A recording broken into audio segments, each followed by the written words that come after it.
तो आज हम आपको प्रदूषण पर निबंध के बारे में बताने वाले हैं। तो बिना किसी देरी के वीडियो को शुरू करते हैं। तो शुरू करते हैं।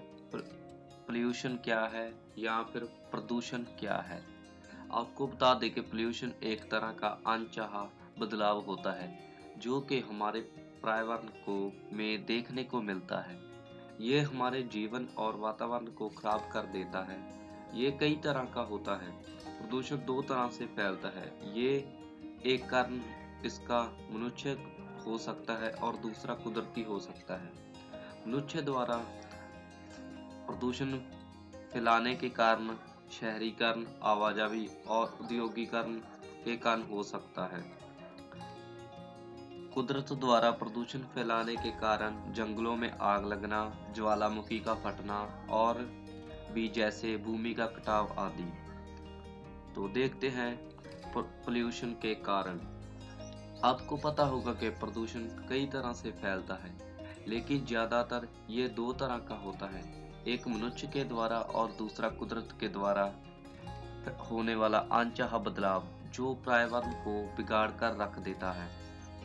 ये हमें बहुत ही प्रभावित करता है, लेकिन हम कुछ प्रदूषण को रोक सकते हैं। जैसे कि मनुष्य द्वारा फैलाए जाने वाले प्रदूषण को हम रोक सकते हैं, क्योंकि ये हमारे हाथ में होता है। इसके विपरीत हम कुदरत के अनचाहे परिवर्तन को नहीं रोक सकते, क्योंकि ये हमारे हाथ में नहीं है। मनुष्य द्वारा फैलाने के कारण शहरीकरण, इस बदलाव के बारे में आप अच्छी तरह से जागरूक होंगे। ये कारण बढ़ती हुई जनसंख्या के कारण उपजा है। हमारे देश में बढ़ती हुई आबादी प्रदूषण का एक कारण है, क्योंकि आबादी को रहने के लिए घर चाहिए और चलने के लिए वाहन की जरूरत होती है, जिसके कारण शहरीकरण का विकास हुआ है। ये मुख्य मनुष्य के लिए फायदेमंद है, लेकिन इसने वातावरण में कई विकार पैदा कर दिए हैं। अब बढ़ते हैं औद्योगिकरण। इसे हम प्रदूषण का मुख्य द्वार कह सकते हैं, क्योंकि हमारे देश में बहुत सारे उद्योग लगे हुए हैं, जिसमें से कई तो ऐसे होते हैं जिन पर तो खुद सरकार भी रोक लगा देती है, क्योंकि ये हमारे रहन-सहन को खराब कर रहे हैं। उद्योगों से निकलने वाली गंदगी को कई जगहों पर फेंका जाता है, जिसके कारण प्रदूषण होता है। ये गंदगी पानी में फेंक दी जाती है, जिसके कारण जल प्रदूषण होता है। अब बढ़ते हैं आवाजाही। ये कारण ऊपर बताए गए दोनों कारणों का मिश्रण है, क्योंकि इन दोनों की बदौलत ये भी उपजा है। जब से शहरीकरण का विकास हुआ है, तब से लोगों ने अपने जीवन को बदल लिया है।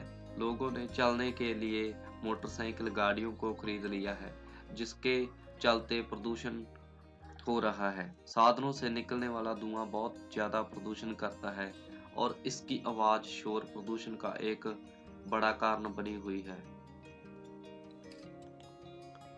अब बढ़ते हैं कुदरत द्वारा प्रदूषण, जंगलों में आग लगना। ये कारण कुदरती है, क्योंकि जंगलों में आग लगना एक तरह का ही अलग प्रक्रिया है। ये ज्यादातर बांस के जंगलों में ज्यादा पाई जाती है, क्योंकि जब जंगलों में हवा चलती है और बांस के वृक्ष बड़े होने के कारण एक दूसरे से टकराते हैं, जिसके चलते जंगलों में आग लग जाती है। ये आग दोनों तरह से नुकसान करती है। एक तो इससे दूसरे वृक्ष जल जाते हैं और दूसरा जंगलों में रहने वाले जीव जंतु इस आग में मर जाते हैं। अब बढ़ते हैं ज्वालामुखी के फटन के कारण।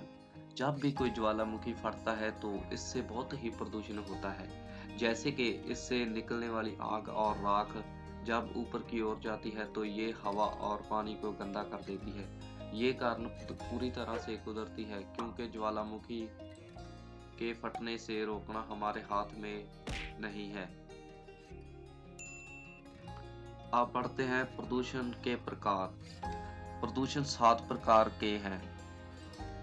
जल प्रदूषण, वायु प्रदूषण, भूमि प्रदूषण, ध्वनि या फिर शोर प्रदूषण, रेडिएशन प्रदूषण, खुराक में होने वाला प्रदूषण, थर्मल पोल्यूशन। अब हम देखते हैं कि प्रदूषण को कैसे रोका जा सकता है। प्रदूषण को रोकने के बहुत सारे तरीके हैं, लेकिन हम आपको इस वीडियो में 10 तरीकों के बारे में बताने वाले हैं जो कि प्रदूषण को कंट्रोल करने में हमारा योगदान करते हैं। पैदल चलना, ताकि वाहनों से होने वाले प्रदूषण से बचा जा सके। ऐसे उपकरणों का इस्तेमाल करना जिसका उपयोग दोबारा किया जा सके। हमें कम से कम प्लास्टिक का इस्तेमाल करना चाहिए या फिर इसकी जगह कागज से बने हुए उपकरणों का उपयोग करना चाहिए। खेत में रह गई पराली को जलाने की जगह उसे जमीन में ही नष्ट कर देना चाहिए। जब हम ट्रैफिक लाइट पर रुकते हैं तो हमें अपने वाहन को बंद कर देना चाहिए। कीटनाशकों का इस्तेमाल करने से परहेज करना जरूरी है। इससे हमारा वातावरण और जीवन दोनों ही मुश्किल में पड़ सकते हैं। घरों में खाना बनाने के लिए इस्तेमाल किए जाने वाले चूल्हे का कम उपयोग करना चाहिए। इससे निकलने वाले धुआं प्रदूषण एक मुख्य कारण है। हमें अपने आसपास की जगह को साफ करना चाहिए। वातावरण प्रदूषण को कम करने के लिए हमें ज़्यादा से ज़्यादा वृक्ष लगाने चाहिए। हमें दिवाली या विवाह के मौके पर कम से कम पटाखों को चलाना चाहिए ताकि ध्वनि और वायु प्रदूषण से बचा जा सके। तो दोस्तों, हम अपनी वीडियो को यहीं पर समाप्त करते हैं। अगर आपको हमारी वीडियो अच्छी लगी हो तो प्लीज़ इसे लाइक करें और चैनल को सब्सक्राइब करें। और ज़्यादा जानकारी के लिए आप हमारी वेबसाइट www.studydev.in पर जा सकते हैं। Thank you for watching.